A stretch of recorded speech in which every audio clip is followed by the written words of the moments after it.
علیکم ملګرو په نننۍ ویډیو کې موږ د پارټس اف سپیچ شپږمه حصه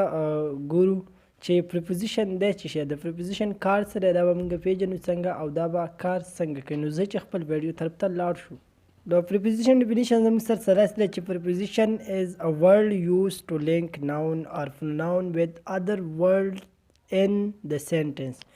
د preposition مطلب دا دی چې دا زموږ سره یو word دی چې هغه لینک کوي هغه زموږ سره جوړوي څه شی noun یا پروناون د چیز سره د نورو الفاظو سره په څه کې په سنټنس کې دغه ته موږ څه وایو دغه ته موږ preposition وایو لکه فار ایگزامپل in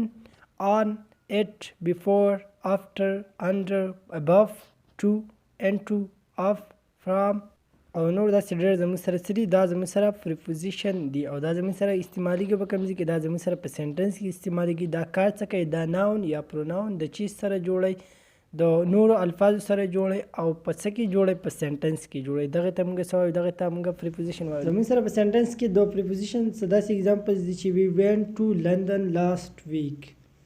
دا ټو چې زموږ سره دا زموږ سره سره دا زموږ سره preposition دی او دا څوک جوړي دا وی جوړي د چیز سره د لندن سره preposition کوي څه شي we went to دا ټو چې دی دا وی چې دی اس موږ چې کوم یو دا موږ د چا سره جوړي دا موږ د لندن سره لینک کوي نو په دغه لپاره موږ څه استعمالوو موږ د لپاره preposition استعمالوو او preposition د دې لپاره هم استعمالیږي کله چې موږ سنټنس